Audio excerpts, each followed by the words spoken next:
भगवान, हम तुझे ठोकर उसी जंगल में फेंक देंगे। बोल, नईम खान ने मानसी की सुपारी दी थी या नहीं? बोल। सुपारी? सुपारी नहीं दी थी साहब। पैसे लेते उस लड़की मानसी को ढूंढ के लाने के लिए, और हमने ढूंढा भी खूब उसे।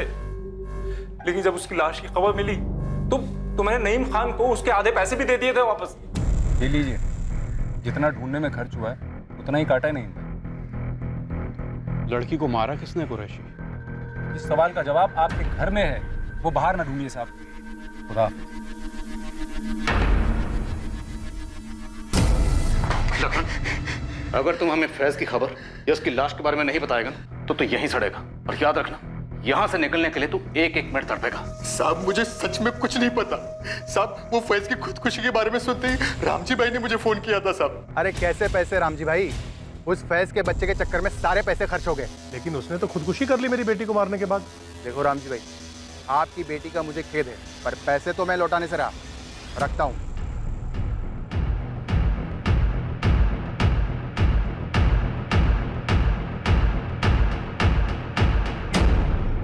हिस्ट्री शीटर्स ने नईम और रामजी के बयानों का पुष्टिकरण किया था, पर पुलिस फिर भी उनके साथ कोई चांस नहीं ले रही थी और ना ही साहिल को क्लीन चिट दी जा रही थी। दिल्ली कौन गया था लेटर्स पोस्ट करने? मैम मैंने कोई लेटर नहीं भेजे। मानसी मारी जा चुकी, भाई भी जा चुके, मुझे भी मार डाल। नहीं जीना है मुझे। दो परिवार अपने बच्चों को खोने से तहस नहस हो चुके थे, लेकिन दूध का धुला कोई भी नहीं था। इन दो घरों की दीवारों में अविश्वास, रंजिश और नाराजगी में लिपटी कुछ सच्चाइयां अब भी रोशनी में नहीं आई थी। पर अगली सुबह इस केस से जुड़े सभी लोगों को एक ऐसा झटका दे गई जिसके बारे में किसी ने सपने में भी नहीं सोचा था।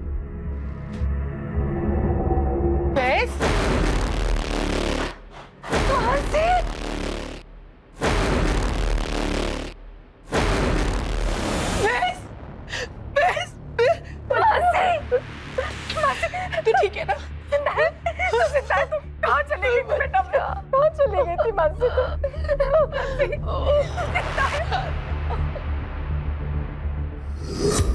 तीसरी बार भागकर हम भोपाल गए थे सर। वहाँ एक कार सर्विस सेंटर में मेरी जॉब लग गई और अब हमने कोर्ट मैरिज भी कर ली। खबरें पढ़ने का टाइम ही नहीं था और इच्छा भी नहीं थी। फैज खान उम्र 25, हिम्मतनगर, गुजरात से फरार है। इस पर 4 महीने की प्रेग्नेंट लड़की मानसी पटेल के कत्ल का आरोप है, जिसे वो भगा के ले गया था।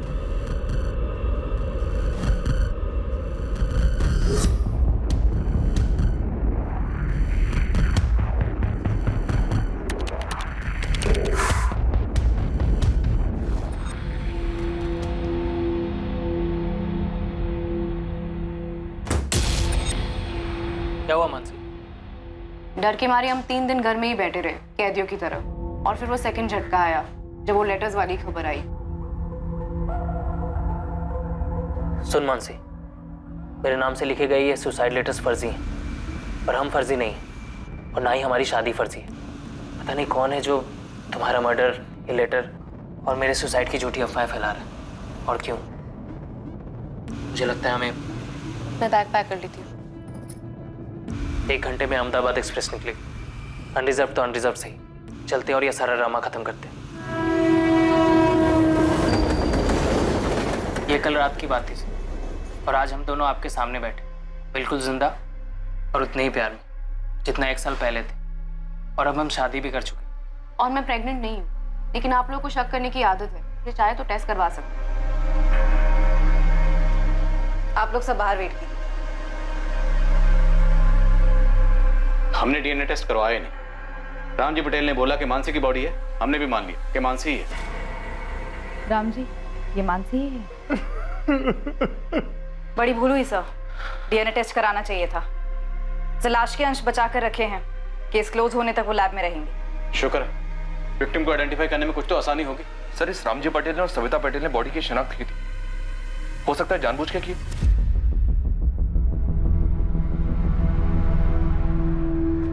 रामजी, सविता और मानसी, आप लोगों सर ने अंदर बुलाया है।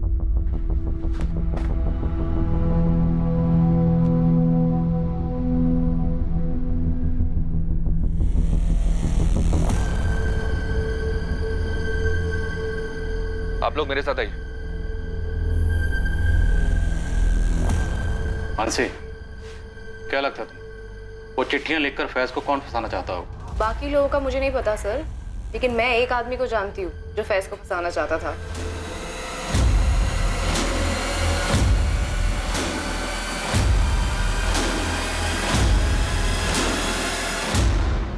पापा मेरा फोन दो प्लीज। खा कसम कि आज के बाद तू उस कमीने लड़के से नहीं मिलेगी। ठीक है, मैं कसम खाती हूँ मैं उससे नहीं मिलूंगी। अभी आप मेरा फोन दो प्लीज। मानसी, मुझे पता है कि तू अपनी कसम पर टिकी नहीं रहेगी। परवाह नहीं, मैंने भी कसम खाई है, लेकिन मैं अपनी कसम पर बराबर टिका रहूंगा। पूछ क्या? क्या? यही कि अगर तू फिर उस फैज के साथ भागी तो मैं उसकी जिंदगी में ऐसा झमेला करूंगा कि वो जिंदा तो रहेगा लेकिन किसी लायक नहीं रहेगा, और तो खुद ब खुद घर आ जाएगी। इसलिए उसके साय से भी दूर रहना, समझी? रामजी पटेल, तुम्हारा एक दोस्त है अरविंद पारेख। हाँ है। तो जिस दिन उस औरत की लाश जंगलों में मिली, तुम्हारा ये दोस्त अरविंद पारेख उसी जंगल में देखा गया। सर ये जंगल के बाहर का सीसीटीवी जहाँ से उस रात को ये गाड़ी गुजरी। कौन थी वो औरत जिसे तुमने और तुम्हारे दोस्त अरविंद पारेख ने मारकर जंगलों में फेंक दिया ताकि फैज को फंसा सको?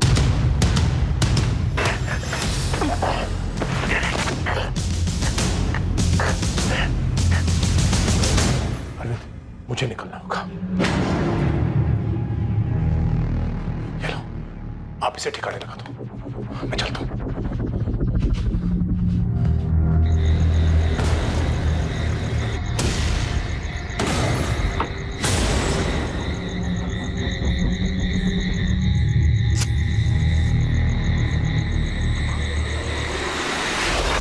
ये क्या बोले जा रहे हैं?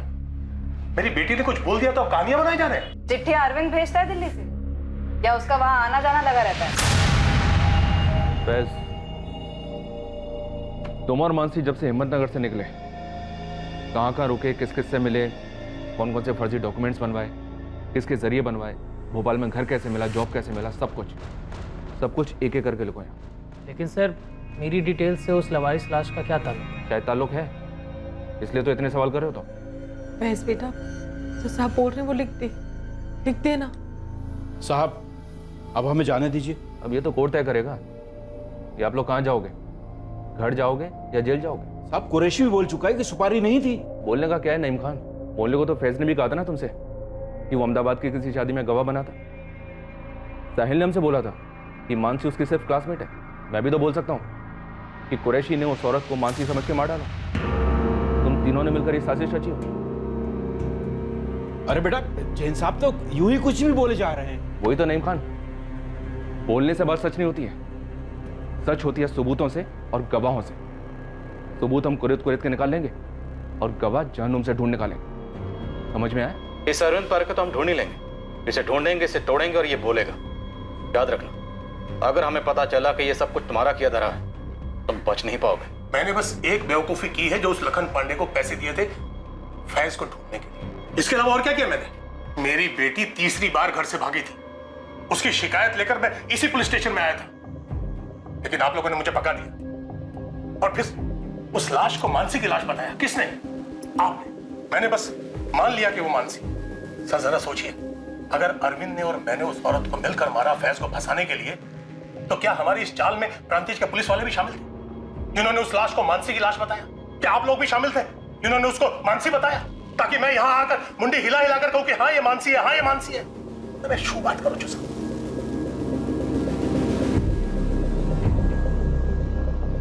बोलिए सर। फैज, मानसी, इस बात के चांसेस बहुत कम हैं कि आप दोनों में से किसी के फादर ने उस औरत को मारा या मरवाया और उसके बाद उसकी लाश को जंगल में फेंकवा दी। तो फिर किसी और ने किया होगा सर। ये किसी और, तुम दोनों तो नहीं? या फिर कहीं वो आप लोग तो नहीं? सीरियसली? नहीं, बर्थडे पार्टी में वो गेम होता था ना, पासिंग द पार्सल, लगता है बचपन में कुछ सीरियसली खेला होगा। जो तुम लोग जवानी में खेल लो, पासिंग द इल्जाम।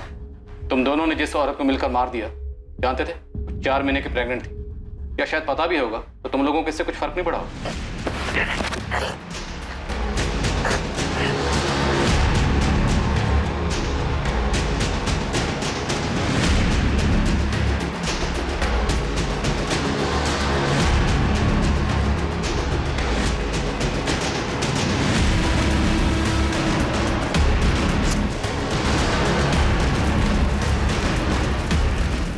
फिर अपने किसी दिल्ली के दोस्त से वो लेटर्स लिखकर पोस्ट करवाए।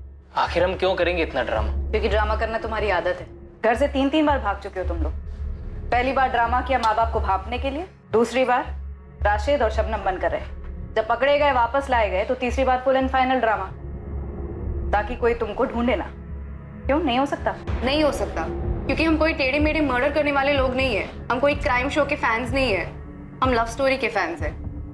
क्या मारी गई औरत की भी कोई लव स्टोरी थी?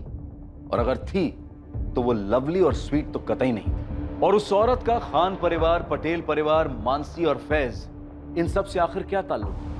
फैज और मानसी को सेफ हाउस दिया गया है। ये एड्रेस है। करना क्या मैडम? इन दोनों पर साहिल खान, मुमताज खान और सविता पटेल, इन सब पर नजर रखनी है।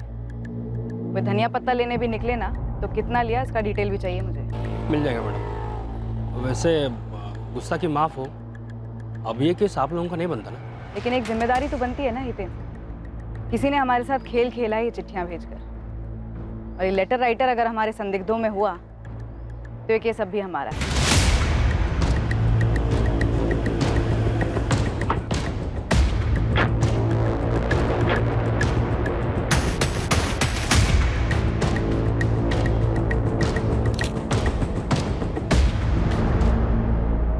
हमने इस अरविंद पारिक की हिस्ट्री निकाली, क्राइम की रात की मूवमेंट भी ट्रैक की।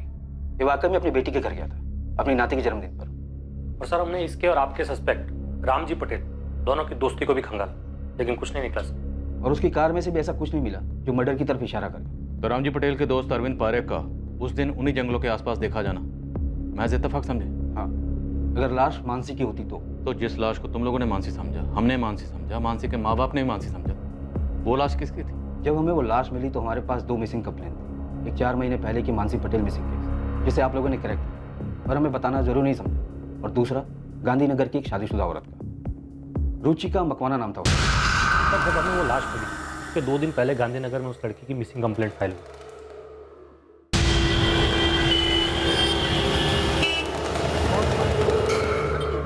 किसी पर शक? जी, उसका पति मोहित मकवाना।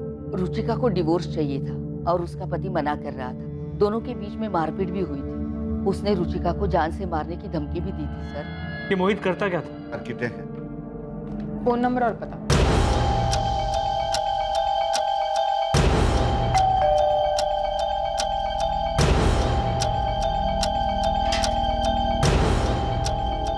जी? मोहित मकवाना, रुचिका मकवाना आपकी बीवी है? हाँ है। क्या हुआ रुचिका को? ये तो मुझे पूछना चाहिए। क्या किया रुचिका के साथ? अरे मैंने कुछ नहीं किया, सारा दिन साइट पर था, थक कर सोया था। रात के 1:15 बजे आपकी बीवी घर से गायब है और आप आराम से सो रहे थे। उस दिन से मोहित मकवाना कजौली गांधीनगर की कस्टडी में है। तो लाश की डिटेल सबसे पहले तुम लोगों ने गांधीनगर पुलिस स्टेशन भेजी? जी हाँ, पर वहाँ से नेगेटिव जवाब आया। क्यों? पोस्टमार्टम रिपोर्ट के मुताबिक मौत गला घुटने की वजह से हुई और उसके बाद बॉडी को जलाया गया। औरत 4 महीने पेट से थी।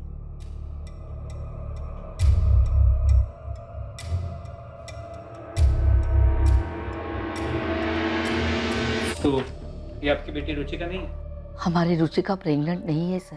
सर अभी शादी को 1 ही साल हुआ है। धीरज जी, रुचिका और मोहित के झगड़ों की वजह क्या थी? जी, रुचिका ने हमें कभी बताया नहीं। बीना जी आपको? वो सब अपने अंदर ही रखती थी। वैसे रुचिका की बाकी की सारी डिटेल्स मैच हुई, एज, हाइट, ब्लड ग्रुप, लेकिन रुचिका प्रेग्नेंट नहीं थी। ये जानने के बाद हमने उसे रूल आउट किया और आपकी मानसी की फाइल खोली। सर लड़की 4 महीने पहले लड़के के साथ भागी थी, तो उसके 4 महीने के प्रेग्नेंट होने की संभावना भी थी और बाकी सारी डिटेल्स भी मैच हो रही थी। तो हो सकता है वो लाश किसी तीसरी औरत की हो। हालांकि हमने उसके डीएनए संभाल के रखे हैं, पर मैच किससे करेंगे?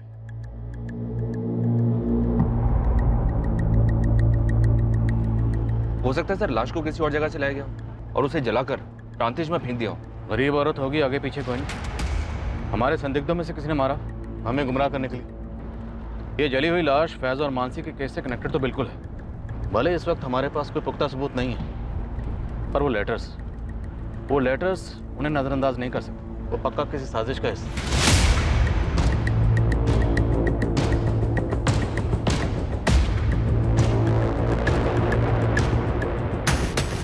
नितिन भाई। जी भाई, राजू भी साथ में ही है। हाँ बोल बल्लू, क्या खबर?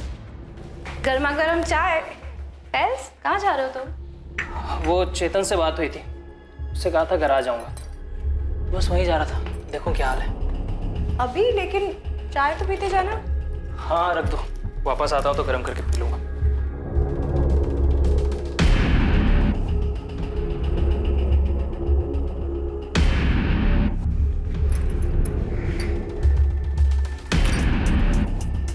हेलो हेतल, मानसी। हाँ हाँ सब ठीक है। सुनो ना, वो फैज गराज आने वाला था क्या? नहीं मतलब आने वाला था। नहीं ऐसे ही पूछ रही थी। मैं रखती हूँ। हाँ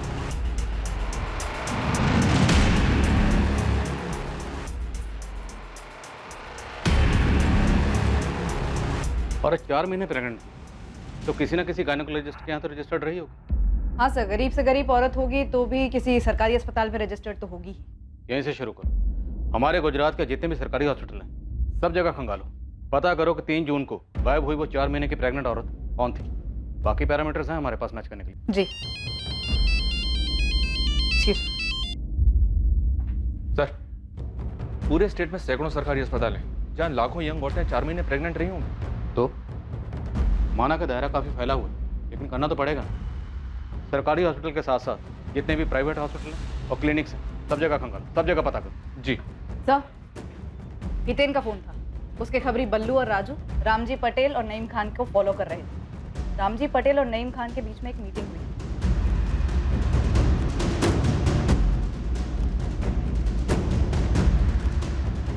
दोनों को मिलकर अभी तोड़ते हैं।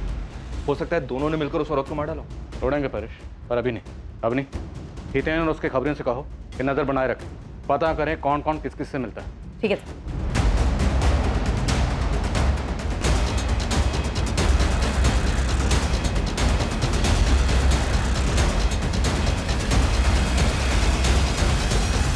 रामजी पटेल और नईम खान क्यों मिले?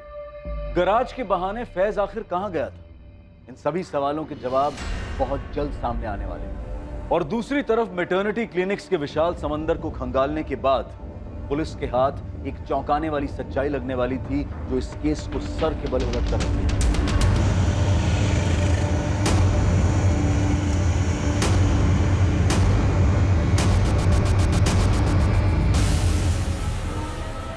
जी, ये रुचिका मखमाने मेरी पेशेंट ही थी। कौन सा ट्राइमेस्टर था इसका? दूसरा स्टार्ट हुआ था और मेरा लास्ट अपॉइंटमेंट इसके साथ 11 मई को हुआ था। रुचिका सब कुछ एकदम नॉर्मल है, बच्चे की ग्रोथ भी एकदम परफेक्ट है। बस मैं तुम्हें कुछ सप्लीमेंट्स लिख देती हूँ, उन्हें तुम टाइम पे लेती रहना, बाकी तो सब नॉर्मल है। डॉक्टर, अगली सोनोग्राफी की डेट क्या है? रुचिका, नेक्स्ट मंथ 3 जून को तुम्हारे 4 महीने पूरे हो रहे हैं, तो वो डेट ठीक रहेगी तुम्हारे लिए? जी थैंक यू।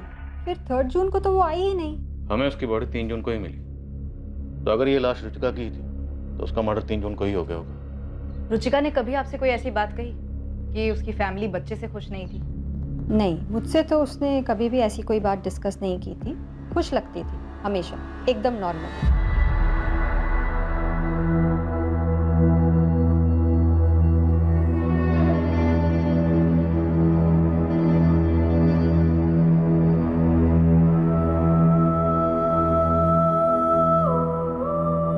धीरज जी, हमने लाश के अंश संभाल के रखे। हमें आपके और बीना जी के डीएनए सैंपल्स लेने होंगे।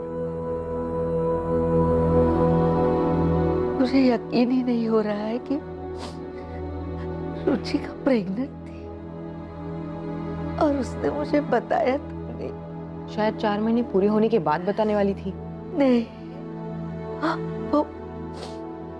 वो अपने पति से बच्चा चाहती ही नहीं थी। क्यों? क्योंकि उससे मुझसे डिवोर्स चाहिए था। तुम्हारी शादी तो 1 साल पहले हुई थी। एग्जैक्टली मैं उसे यही कह रहा था सर। हमारे बीच एडजस्टमेंट प्रॉब्लम्स थे, मैं ना नहीं कहूँगा, लेकिन मैं उससे कह रहा था कि मुझे वक्त दो, वक्त दो। वक्त देने के लिए तुम्हारे पास वक्त है मोहित? रुचिका, हम इसके बारे में कल बात कर सकते हैं। मेरी कल की डेडलाइन है। तुम्हारी डेडलाइन कब नहीं होती है? कल संडे है, हम हनीमून बीच में छोड़ के आए तुम्हारी इस डेडलाइन के लिए। रुचिका, आई प्रॉमिस अगले वीकेंड ऑफ लूंगा। ओह, मतलब अगले हफ्ते 1 घंटा ऑफ लोगे सेक्स के लिए, है ना? को मुंह मत खुलवाओ, ओके? सेक्स में तो तुम्हें इंटरेस्ट ही नहीं है। कैसे होगा? मशीन हूँ क्या? कोई रोमांस नहीं, कोई घूमना फिरना नहीं, शॉपिंग नहीं, मूवी नहीं, डिनर नहीं। हम एक टीवी शो तक साथ में बैठकर नहीं देखते।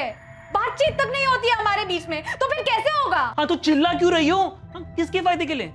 पूरी दुनिया को हमारे मैरिड लाइफ का फ्री अपडेट देने के लिए? मैरिड लाइफ वो क्या होता है? मैरिड लाइफ में first just shut up, okay? कब से फालतू की बातें किए जा रही हो? बदतमीज। हर दूसरे दिन हमारे बीच ऐसे झगड़े होते, पूरे मोहल्ले को सुनाई देता। और रही बात उसकी प्रेगनेंसी की, ये नामुमकिन है, मिस्टेक हुई आप लोगों से सर। इतने दावे के साथ कैसे कह सकते हैं? क्योंकि उसे मुझसे बच्चा नहीं, डिवोर्स चाहिए था।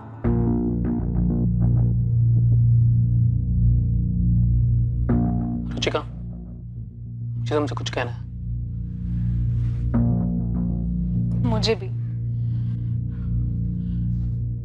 रुचिका देखो, मैं सोच रहा था कि हमारे बीच इतना टेंशन है, अगर हम बच्चा करें तो शायद चीजें बेहतर हो। मोहित, मैं तुमसे कहने वाली थी मुझे डिवोर्स चाहिए। मैं अब और ऐसे नहीं रह सकती। ऐसे नहीं रह सकती मतलब? हाँ? मैं कि तुम्हें टॉर्चर करता हूँ जो तुम ये ड्रामा कर रही हो? तुम्हें पूरी जिंदगी ना यही रहना होगा मेरे साथ, इसी रिश्ते में। जिंदगी भर? 6 महीने में अगर तुमसे डिवोर्स नहीं लिया ना, तो मेरा नाम भी रुचिका नहीं। पिछले 6 महीने से वो अलग सोती थी, हमारे बीच सेक्स नहीं, सिर्फ सन्नाटा था, ढेर सारा गुस्सा था। तो बच्चा कहाँ से होता सर? हमें तुम्हारा डीएनए सैंपल लेना होगा, फिटस के अंश से मैच करना होगा। हाँ तो कर लीजिए सर, बिल्कुल कर लीजिए। रिजल्ट नेगेटिव ही निकलेगा। वो लाश रुचिका की नहीं है और वो बच्चा मेरा नहीं हो सकता। रुबीना, तुम मोहित को डीएनए के लिए ले जाओ और रिपोर्ट अवनी को भेज देना। अगर माँ बाप का डीएनए लाश के अंश के साथ मैच होता है और मोहित का डीएनए फीटस के डीएनए से मैच होता है, तो मतलब मोहित झूठ बोल रहा है। तोड़ेंगे उसे, बुलवाएंगे। और अगर मोहित का डीएनए फीटस के डीएनए के साथ मैच नहीं होता, तो फिर इसका एक ही मतलब, रुचिका का किसी के साथ अफेयर था। और इसीलिए शायद वो इतने अर्जेंटली मोहित से डिवोर्स मांग रही थी। तो क्या रुचिका प्रेमी का बच्चा रखना चाह रही थी? उसे शादी के लिए फोर्स कर रही थी और प्रेमी छुटकारा पाना चाह रहा था। तो अब रुचिका के प्रेमी को ढूंढना होगा। सर, अगर मोहित सच बोल रहा है तो ये प्रेमी खूनी हो सकता है। गराज में सब कैसे चल रहा है? बढ़िया। हेतल चेतन कैसे है? मुझे मिस कर रहे थे, तुम्हें भी हाय बोला है। मेरे सर में बहुत दर्द हो रहा है, मैं थोड़ा आराम कर लेता हूँ।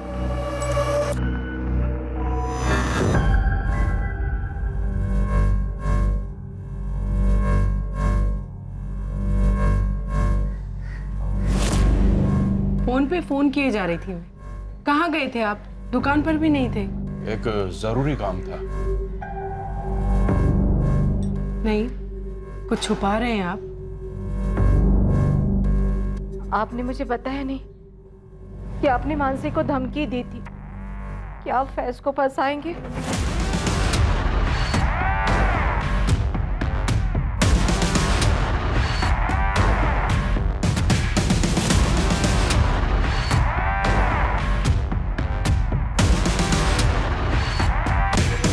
सर, रुचिका के माँ बाप धीरज और बीना चावड़ा के डीएनए लाश के डीएनए से मैच हो गया है। रुचिका मकवाना की ही लाश है। मोहित का डीएनए? फीटस से उसका डीएनए मैच नहीं हुआ। क्या? तो मतलब रुचिका के पेट में जो बच्चा था वो उसके पति मोहित से नहीं था? शायद रुचिका का जिसके साथ अफेयर था और जो उस बच्चे का बाप था, उसने रुचिका को मार दिया। रुचिका के कॉल रिकॉर्ड से कुछ मिला? All clear. हमारे स्टार खबरी हितेन और उसकी टीम को कहो मुझे आके मिले, मैं बात करूँ। तुम कहीं जा रहे हो? स्वराज, क्यों? ऐसे।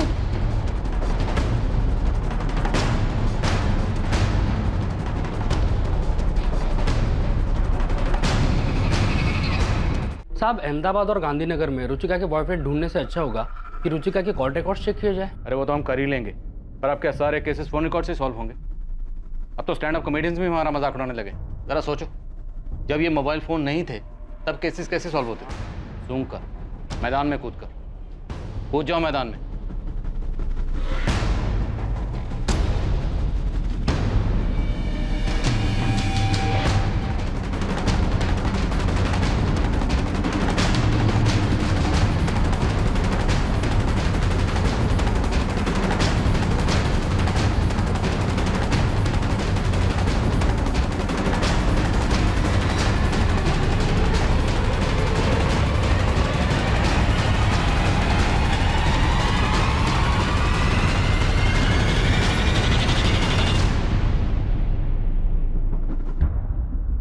खबरी हितेन और उसकी टीम मैदान में उतरी, पर मैदान पूरी तरह से खाली मिला।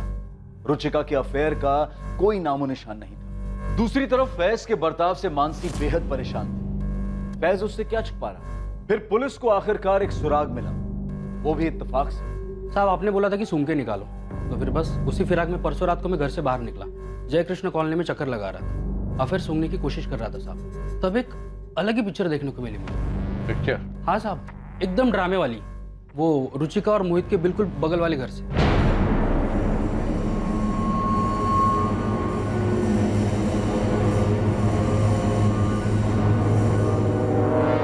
जब से रुचिका के मर्डर की खबर आई है, तुमने तो अपना डिवोर्स का जाप ही करना बंद कर दिया। क्या हुआ, डर गए डिवोर्स मांगने वालों का हाल देखकर? देखो शगुन, मैंने तुमसे इस बारे में कोई बात नहीं करनी है। तुम ये बताओ कि डाइवोर्स कब दे रही हो तुम मुझे? पहले तो मैं तुम पर दहेज और घरेलू हिंसा का केस ठोकूंगी, उसके बाद उसे जीतूंगी। तुम्हें कुछ सालों की सजा होगी, तब तक हमारे अनुज की शादी भी हो जाएगी, उसके बाद मैं तुम्हें डिवोर्स दे दूंगी, समझे? मनहूस औरत। मनहूस होगा तू, तेरी माँ, समझा? हट। शगुन, मजा आ रहा है ना तमाशा देखने का? जी नहीं, वो कुछ काम से मोहित साहब से मिलने आया था, पता चला वो। हाँ ठीक है, मैं भी यहाँ सामने ही रहता हूँ। कितनी रातों से मैं चैन से सोया भी नहीं। इनके झगड़े की वजह से? 12 नंबर की रुचिका मोहित से डाइवोर्स लेने के लिए गला फाड़ती, और ये नीलेश अपनी पत्नी शगुन से डाइवोर्स लेने के लिए चीजें तोड़ता रहता है। रुचिका का तो फिर भी ठीक है, 1 साल की ही शादी है, कोई बच्चा भी नहीं है। लेकिन ये नीलेश, उसका तो 7 साल का बच्चा है, फिर भी डाइवोर्स क्यों भाई? और अब तो रुचिका का मर्डर भी हो गया। साहब मुझे तो बस बू आ रही है। वो रुचिका के कॉल रिकॉर्ड से कुछ मिला नहीं, मैडम ने बताया मुझे। लेकिन हो सकता है कि रुचिका को कभी कॉल करने की जरूरत ही ना पड़ी हो। ये भी हो सकता है कि रुचिका का वो आशिक उसके बगल वाले घर में ही रहता हो, नीलेश बारोट। इस अफेयर का कोई सबूत है? साहब बिना सबूत का तो मैं खड़ा ही नहीं हो पाता। इसे देखा है कभी यार? पुलिस से हूँ।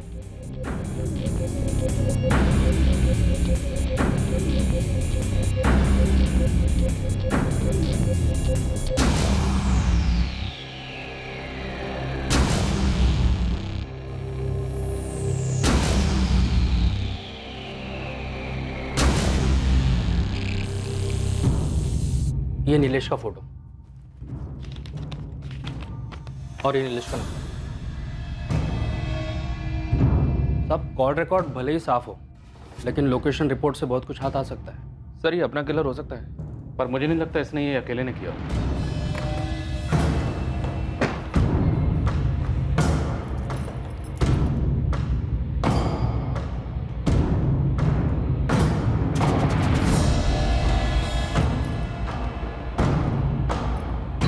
हेलो चेतन, फैज आया था क्या गराज? नहीं, ऐसे ही पूछ रही थी, वो उसका फ़ोन नहीं लग रहा था। मैं बाद में बात करती हूँ।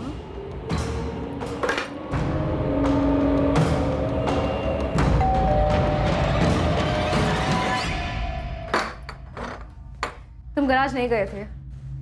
तुम्हें कैसे पता? तुम मेरा पीछा कर रही थी, मुझ पर शक कर रही हो? झूठ बोलने वालों पर शक ही किया जाता है फैज।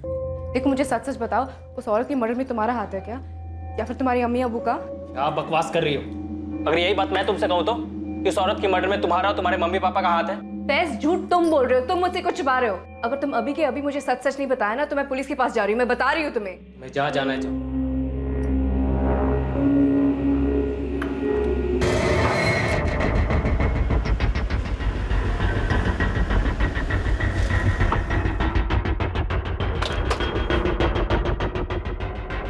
नीलेश बारोट ऑफिस में है?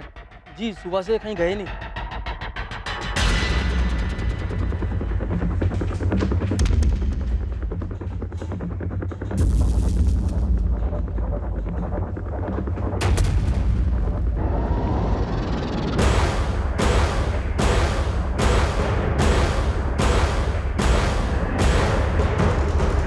मानसी, मानसी, मानसी,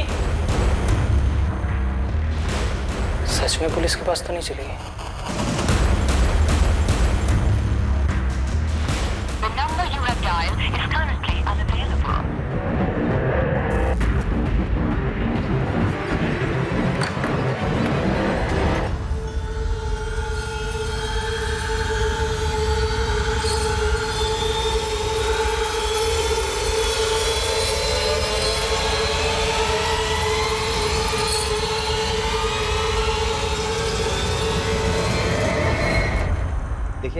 आप लोग मुझ पर इस तरह से झूठा इल्जाम नहीं लगा सकते। एक तो आप ये केस सॉल्व कर नहीं पा रहे हैं और ऊपर से मुझे बलि का बकरा बना रहे हैं। आपके किसी भी सवाल का कोई जवाब नहीं दूंगा मैं।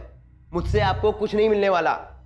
हमारे इस लॉकअप में अक्सर मुजरिम उगलते हैं और हम सुनते हैं। आज कुछ अलग करते हैं। आज हम बोलेंगे और तू सुनेगा। तुम और रुचिका पड़ोसी थे, पड़ोसी से फिर दोस्त बने, दोस्त से फिर प्रेमी और प्रेमिका, और फिर तुम दोनों में अफेयर शुरू। ज्यादा वक्त नहीं लगा होगा करीब आने में। सब ठीक चल रहा था, पर फिर रुचिका प्रेग्नेंट हो गई। शादी करना चाहती होगी तुमसे, और तुम्हारी बीवी तुम्हारे ऊपर केस करने की बात कर रही थी। तुम दोनों तरफ से फंस चुके थे और वक्त निकला जा रहा था। नीलेश, आज 4 महीने पूरे हुए हैं। कल सोनोग्राफी है 6 बजे। मैं मोहित को सब कुछ सच सच बता देना चाहती हूँ। लेकिन रुचिका, उससे शगुन को भी तो सब कुछ पता चल जाएगा ना। उसने खुलेआम धमकी दी है, बोलती है केस ठोक दूंगी। और नीलेश, मैं अब और इंतजार करना नहीं चाहती। मैं सबको जल्द से जल्द बता देना चाहती हूँ कि मैं माँ बनने वाली हूँ, तुम्हारे बच्चे की, तुम्हारे साथ रहना चाहती हूँ। और वैसे भी कुछ दिनों में लोगों को दिखने ही लगेगा कि मैं प्रेग्नेंट हूँ। प्राणतीज में कुल मंदिर है, वहां चल करके शादी कर लेते कल। कल? लेकिन तुम्हारी बीवी, वो केस? अरे वो सब छोड़ो ना। एक बार हम लोग शादी कर लेंगे तो मोहित और शगुन को सब कुछ सच सच बता देंगे। अरे बोल देंगे प्यार करते हैं यार। हैप्पी ना हो? तुम इस दबाव से तंग आ चुके थे, इस रिश्ते की मुसीबत से छुटकारा चाहते थे।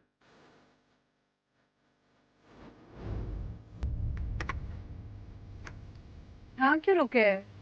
कोई मंदिर तो आ गए हैं ना? नहीं, वो पंडित जी का परिवार है पास में, तो 10 मिनट मिल लेते हैं उनसे, और फिर मंदिर भी पास में, पैदल पैदल निकल जाएंगे। ठीक है?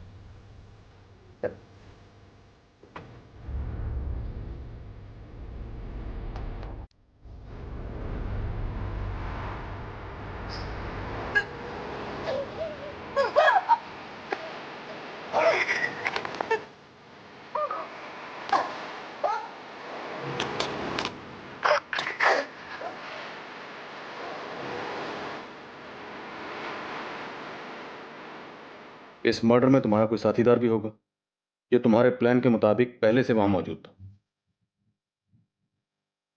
बोल, कौन था तुम्हारा साथीदार? बोल। अबे बोल दे, नहीं तो चमड़ी उधेड़ देंगे तेरी। समझ में आया? और तुम्हें लगता है कि फैज का कोई हाथ हो सकता है इसमें? वो मुझसे झूठ क्यों बोल रहा है? मुझसे कुछ छुपा क्यों रहा है? और कौन शामिल था तुम्हारे इस प्लान में? ये काम तुम्हारे अकेले का तो नहीं लगता। तुमने और तुम्हारे साथी ने पहले रुचिका का कत्ल किया और फिर उसकी बॉडी को ठिकाने लगा।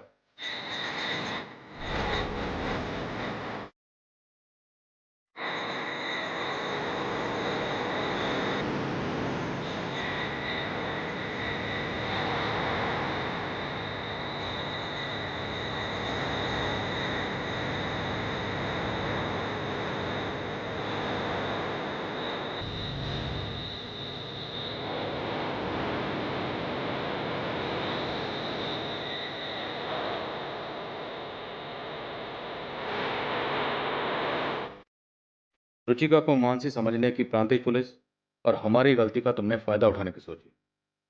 तुमने मानसी और फैज के केस को बड़ी बारीकी से स्टडी किया और फिर वो चिट्ठियां लिखी।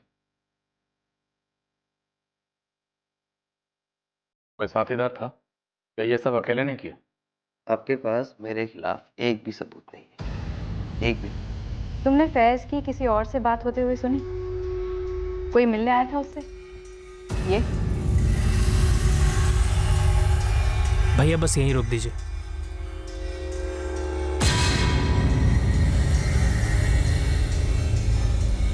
नहीं, मैं ऐसे नहीं जानती, लेकिन वो जरूर मुझसे झूठ बोल रहा है।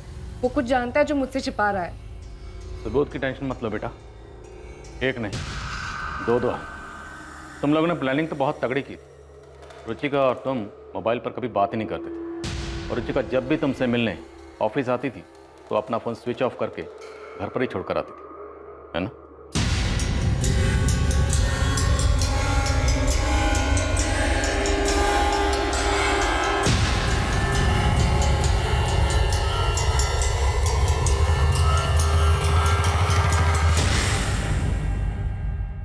पर 3 जून को तुमसे गलती हो गई। 3 जून को तुमने अपना फोन अपने साथ ही रखा, और वो भी ऑन। शायद तुमने अपने साथी से कोऑर्डिनेट करने के लिए रखा होगा।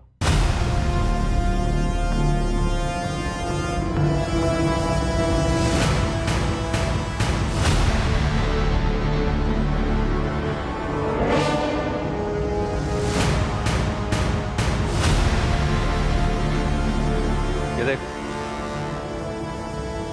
इन फोन लोकेशन के हिसाब से मर्डर वाली रात तेरे फोन की लोकेशन ठीक उसी जगह थी जहां पर रुचिका की लाश मिली। हमने रुचिका के पेट के फीटस का डीएनए संभाल के रखा है। वो सैंपल अब तुम्हारे डीएनए से मैच होगा। तू भी जानता है रिजल्ट क्या आएगा? रिजल्ट आएगा पॉजिटिव। क्यों? क्योंकि वो तेरा बच्चा है। नीलेश बरोट, अपनी जिम्मेदारी से छुटकारा पाने के लिए तुमने बेरहमी की नई मिसाइल काम कर दी और साथ ही 2 परेशान परिवारों को जहन्नम के दर्शन करवा दिए। इतना ही नहीं, फैज के नाम का झूठा सुसाइड नोट लिखकर फॉल्स एविडेंस प्लांट करके हमें गुमराह करने की कोशिश की। बहुत घुमा लिया तुमने। अब बोल, वरना अच्छे खासे लोगों को गायब करके उनकी लाशों को ठिकाने लगाना हमें भी आता है। बोल, मेरा साथीदार कौन था?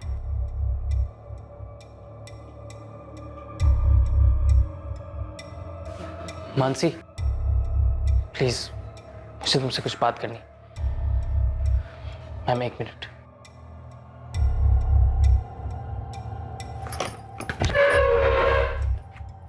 बोल, कौन था जोड़ीदार? बोल बोल बोल बोल बोल बोल बोल, कौन था जोड़ीदार? बोल। मानसी, मैंने तुमसे झूठ कहा था। मैं गैराज नहीं गया था। बताता बोल। मेरा भाई कुंदन, और वो लेटर भी उसने पोस्ट किए थे।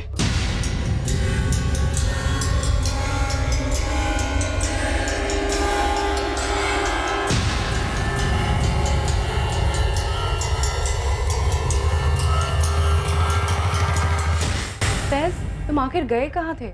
मैं अपने घर गया था, अपनी अम्मी से मिलने। मुझे उनकी बहुत याद आ रही थी मानसी, लेकिन इसके पीछे कोई साजिश नहीं है। तुम्हें नहीं आती अपने मम्मी पापा की याद? मैंने उसे धमकी दी थी क्योंकि मैं उसका भला चाहता हूँ। बाप हूं मैं उसका। लेकिन मानसी हमसे नफरत करती है। अब नहीं करेगी। मैं नईम खान से मिलने गया था।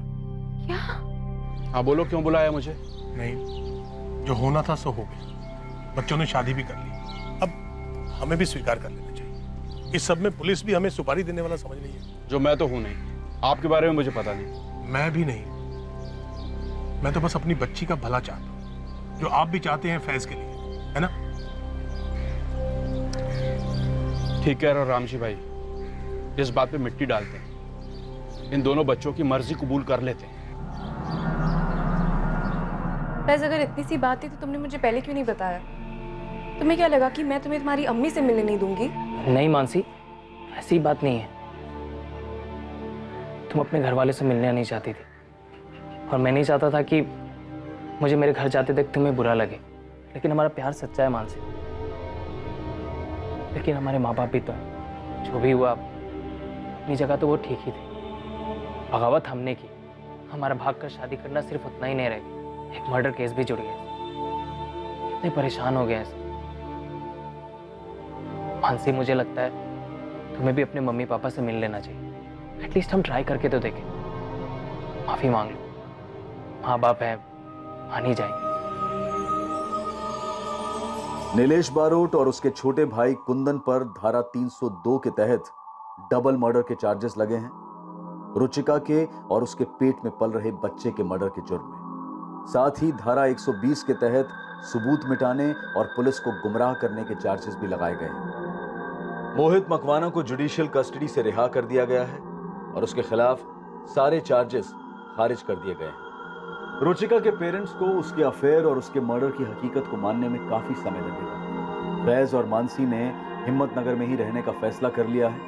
फैज अपने गराज लौटा है और मानसी ग्रेजुएशन के साथ पार्ट टाइम जॉब कर रही है। उन दोनों के परिवारों ने उन्हें सपोर्ट करने का फैसला किया है। अभी तक किसी भी बिरादरी के ठेकेदारों ने कोई खास आपत्ति नहीं जताई है। क्रिमिनल्स जितने शातिर और चालाक होते हैं, उतने ही इलॉजिकल भी होते हैं। और ऐसे अनगिनत केसेस हैं जहां जुर्म करने के बाद और उसे छुपाने के चक्कर में वो खुद अपनी कब्र भी खोद देते हैं। इस केस ने एक बार फिर से साबित किया कि जुर्म कभी सफल नहीं होता, बस सिर्फ देर होती है उसे गलती की रोशनी में आने की जिसे मुजरिम कर ही बैठता है। बहरहाल इस केस में इन्वेस्टिगेशन के हाथों कुछ गलतियां और लापरवाहियां होने के बावजूद जिस तरीके से उन्होंने इस केस को हल किया वो काबिल तारीफ है। अब मैं अनूप सोनी आपसे विदा लेता हूं, फिर मुलाकात होगी एक और नए केस के साथ।